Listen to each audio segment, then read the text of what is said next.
Bapak, Ibu, Saudara-saudari, mari kita membuka Alkitab yang akan kita baca dan kita renungkan dari kitab Kejadian pasal 32. Dan kita akan merenungkan ayat 22 sampai dengan ayat yang ke-32. Kejadian pasal 32 ayat 22 sampai ayat 32. LAI memberikan judul perikopnya pergumulan Yakub dengan Allah. Saya akan membacakan bagi kita sekalian. Pada malam itu Yakub bangun, dan ia membawa kedua istrinya, kedua budaknya perempuan, dan ke-11 anaknya, dan menyeberang di tempat penyeberangan sungai Yabok. Sesudah ia menyeberangkan mereka, ia menyeberangkan juga segala miliknya. Lalu tinggallah Yakub seorang diri, dan seorang laki-laki bergulat dengan dia sampai fajar menyingsing. Ketika orang itu melihat bahwa ia tidak dapat mengalahkannya, ia memukul sendi pangkal paha Yakub, sehingga sendi pangkal paha itu terpelecok ketika ia bergulat dengan orang itu. Lalu kata orang itu, "Biarkanlah aku pergi, karena fajar telah menyingsing." Sahut Yakub, "Aku tidak akan membiarkan engkau pergi jika engkau tidak memberkati aku." Bertanyalah orang itu kepadanya, "Siapakah namamu?" Sahutnya, "Yakub." Lalu kata orang itu, "Namamu tidak akan disebutkan lagi Yakub, tetapi Israel. Sebab engkau telah bergumul melawan Allah dan manusia, dan engkau menang." Bertanyalah Yakub, "Katakanlah juga namamu." Tetapi sahutnya, "Mengapa engkau menanyakan namaku?" Lalu diberkatinyalah Yakub di situ. Yakub menamai tempat itu Peniel. Sebab katanya, "Aku telah melihat Allah berhadapan muka, tetapi nyawaku tertolong." Lalu tampaklah kepadanya matahari terbit ketika ia telah melewati Peniel, dan Yakub pincang karena pangkal pahanya. Itulah sebabnya sampai sekarang orang Israel tidak memakan daging yang menutupi sendi pangkal paha, karena dia telah memukul sendi pangkal paha Yakub pada otot pangkal pahanya. Demikian firman Tuhan. Berbahagialah setiap orang yang mendengarkan firman Tuhan dan lebih daripada itu memelihara dalam kehidupannya sehari-hari. Haleluya.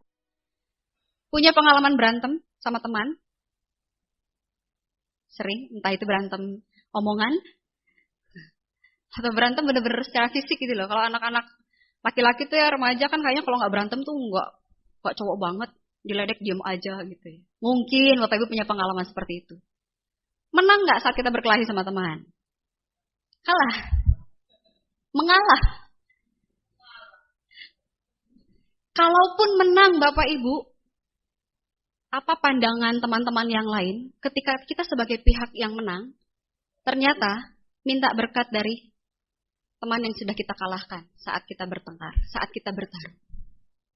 Atau pernah nggak lihat petinju, atau mungkin olahraga apalah gitu yang di TV, ketika sang pemenang mengalahkan yang kalah itu, lalu kemudian menyembah sujud bersyukur, terima kasih. Atau mungkin mohon saya didoakan ya supaya saya menang lagi di kemudian hari gitu. Jarang ya. Ada malahan kayaknya. Ya salaman biasa lah, sportif kalau memang itu adalah sebuah perlombaan. Tapi kalau benar-benar itu konteksnya gelut beneran gitu ya di kehidupan nyata, mana ada yang menang minta maaf atau bahkan minta berkat. Disungserikan, nah orang Sunda mah. Nah, cemen gitu ya mentalnya. Tapi itulah yang dilakukan oleh Yakub. Dan dia bukan bertengkar atau bertarung dengan orang yang dia kenal. Dia bertarung dengan orang asing yang tiba-tiba mendekati dia saat dia sedang sendirian di pinggir sungai Yabok. Dan memang dia menang. Tapi dia tidak mempersilahkan musuhnya atau orang asing itu untuk pergi sebelum berkati aku. Aneh. Kenapa demikian? Karena ternyata Yakub tidak damai sejahtera dengan kemenangannya secara fisik. Dia tidak merasa kemudian bangga dan bahagia ketika dia berhasil untuk mengalahkan orang asing yang tiba-tiba datang untuk ngajak berantem. Ibaratnya. Kenapa? Karena ada yang jauh lebih membuat dia berat hati, bergumul luar biasa dalam hati dan pikirannya. Bukan keberadaan orang asing yang mengancam nyawanya, tapi adalah rasa bersalahnya terhadap Esau. Saudara kandungnya, saudara kembarnya yang pernah dia curi berkat kesulungannya. Bapak Ibu yang tahu cerita ini di ayat pasal-pasal sebelumnya, Yakub itu masih terus menyimpan rasa bersalah itu sekalipun dia sudah pergi jauh dari Esau dengan jarak yang juga lumayan sangat jauh, membutuhkan berjalan berhari-hari. Walaupun juga akhirnya kemudian di tempat pelarian bersama dengan pamannya yang bernama Laban itu dia menikah. Yakub sampai dapat 2 istri tambah lagi 2 gundik. Tapi kalau Pak Yakub yang di kita mah enggak ya. Baik. Jadi jangan dicontoh kalau ini keluarga poligami. Dulu kejadiannya secara sosial memang akhirnya harus berpoligami. Sekalipun dia sudah diberkati dengan anak laki-laki, anak perempuan, dan itu jumlahnya sangat luar biasa cukup untuk membuat tim sepak bola, dikira bahagia, dikira dia mudah melupakan rasa bersalah dirinya terhadap saudara kandungnya yang sudah itu menjadi masa lalu lama sekali. Tidak. Hatinya ternyata tidak damai sejahtera. Dia bergumul dengan rasa bersalah itu. Apalagi pergumulan itu semakin kuat ketika Tuhan tetap mengutusnya untuk pulang kampung ke tanah Kanaan. Itu berarti dia harus bertemu dengan kakaknya. Bertemu dengan saudara kembarnya. Bertemu dengan Esau yang jelas juga pasti masih menyimpan dendam. Orang kalau dalam perasaan bersalah luar biasa. Tidak hanya rasa takut yang kemudian membuat kita jadi tidak bisa tidur ya. Bapak Ibu gak tahu kalau punya pergumulan. Rasa bersalah terhadap orang lain. Kemudian besok mau ketemu. Kira-kira apakah tenang tidur? Kayaknya juga masih terpikirkan. Setidaknya besok saya ketemu dia gimana ya caranya? Apakah menghindar ataukah harus berhadapan?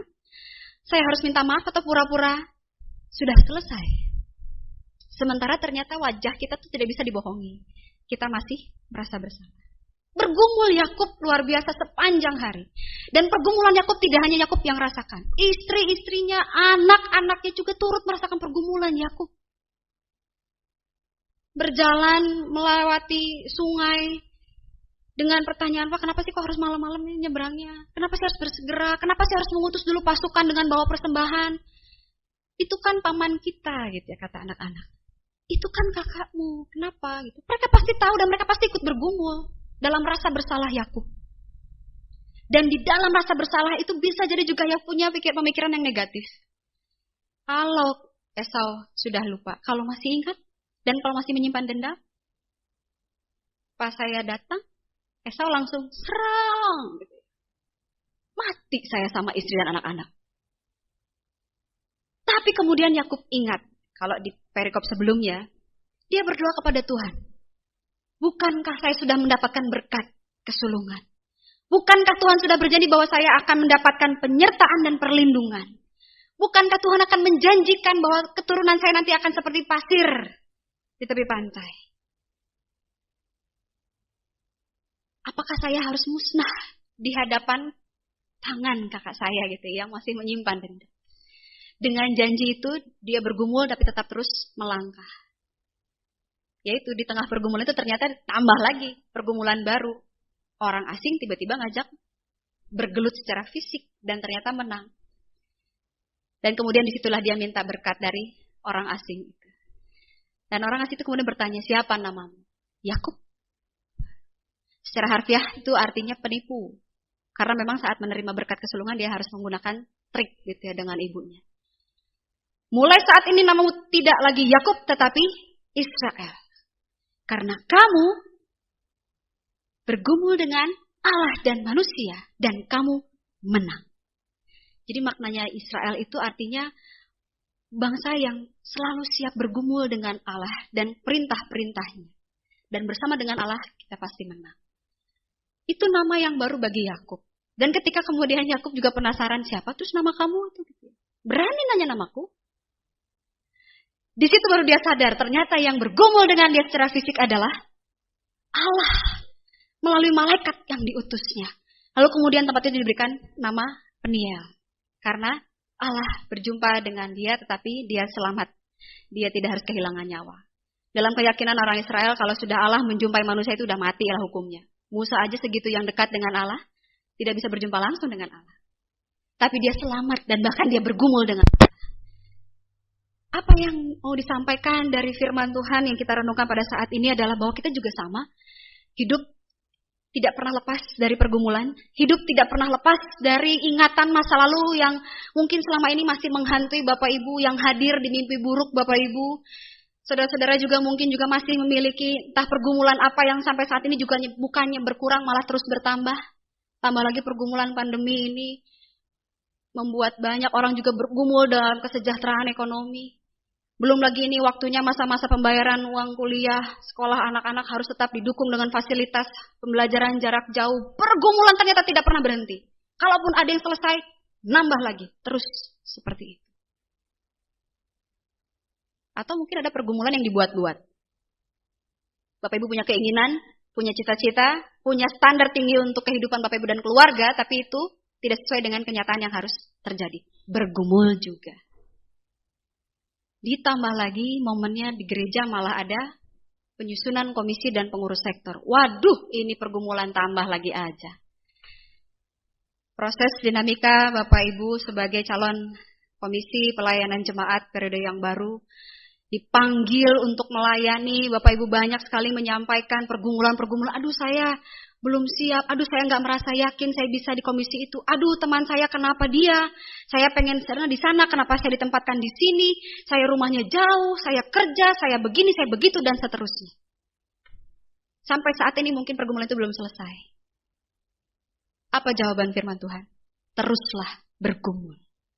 Dengan lakukanlah pelayanan. Di tengah pelayanan yang Bapak Ibu akan jalani inilah pergumulan itu kemudian akan memberikan jawaban kepada kita. Harus seperti apa? Orang yang bergumul dengan Tuhan itu berarti orang yang tidak mau melepaskan diri dari penyertaan Tuhan. Dan dalam keyakinan bahwa Tuhan senantiasa menyertai dan ikut bergumul bersama dengan kita menghadapi berbagai persoalan kehidupan. Maka mari, kita yang dipanggil, kita yang diutus untuk menjadi berkat, yakinkan diri kita bahwa Tuhan juga memberkati kita di tengah pergumulan yang ada. Amin.